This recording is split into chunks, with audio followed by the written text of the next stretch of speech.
Welcome back. The Bahamas National Statistical Institute released its Consumer Price Index for the month of August 2024 and the monthly inflation rate in the Bahamas, which represents the overall change in price for August, which increased by 0.1% when compared to July 2024.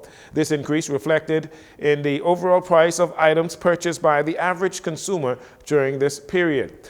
On a month-to-month basis, the major increases included communications, 2.1% increase, furnishing and household equipment increased by 1%, recreation and culture increased by 0.6%, along with food and non-alcoholic beverages that also increased by 0.6%. Meanwhile, education increasing by 4.9%, while food and alcoholic beverages increasing by 3.5% when compared to this same period last year. For August 2024, diesel prices recorded an increase of 0.8%, while gasoline prices decreased by 0.5% when compared to July of 2024. Meanwhile, gasoline and diesel actually declined 4.6% and 1.4% respectively when compared to the same period in 2023.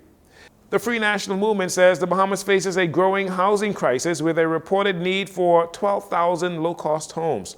Opposition leader Michael Pintard lamented the fact that home ownership drifts further out of the reach for many Bahamians, and they are stressed, and there's an urgent need for a transformative solution, he says, saying that the affordable housing is a cornerstone of stability and economic mobility for many Bahamians. He challenged the Davis administration to take bold steps to ensure more citizens can achieve their dream of owning a home.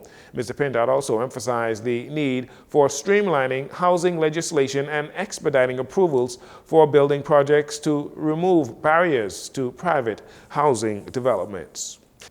In its latest annual report on the Bahamas, the International Monetary Fund, the IMF, has recommended that the government publish beneficial ownership details of companies awarded public contracts and make financial statements and procurement data for public corporations available to the public. It also supported the reconstitution of fiscal oversight bodies, but emphasized that committee members should be independently selected. The IMF acknowledged improvements in the domestic debt management, but suggested further steps such as fully staffing the debt office and enhancing liability management. It also noted a stronger regulatory framework for the digital asset sector under the 2024 DARE Act, but recommended expanding oversight there as well. And finally, Bahama Hoops is back for another year of high-level NCAA men and women's basketball at the world-famous Bahama Resort. Josh Franklin, tournament director, filled Jcn in on what has taken place so far after the tournament kicked off last Thursday with Bahamian superstar VJ Edgecombe and the Baylor Bears in the mix. Listen, we're thrilled to be back. We have such a great time anytime we're in Nassau, and Bahama is our gracious host. But this we have 18 teams. We kicked everything off last week with the men's event. We had a thrilling double overtime finish. Baylor beat St. John's with a buzzer beater, #1 play on SportsCenter's top 10 plays. VJ Edgecombe, of course, star player for Baylor from Bimini. Going to be a lottery pick this year, so it was very exciting to see him in person. But then today we've kicked off the women's event. We've got UConn, we've got Ole Miss, we've got LSU, a lot of the who's who in women's hoops. So we're playing games all day today and Wednesday.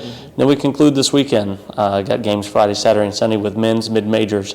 So those Cinderella teams that you'll see come March, great opportunity to get to see some of them in person too. Okay. Well, those who haven't been there earlier in the week, they missed some good stuff. Obviously, you say we're on to the women's program now. And the Bahamas has a special interest in there. A good reason for a lot of Bahamians to get out the house. We've got Coach Yo in town. Talk a bit about the program she has and who they'll be competing against. Yeah, so Coach Yo, listen, it was an easy ask. She wanted to come back, wanted to bring her kids back here.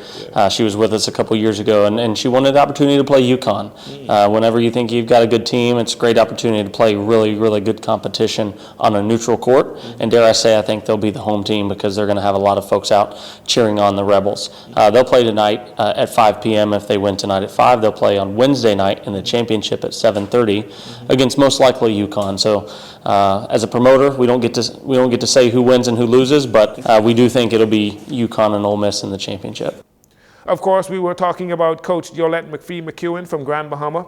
The tournament runs until Sunday, December 1st. You can get tickets at the door at the Bahama Convention Center or go online at bahamahoops.com for those tickets.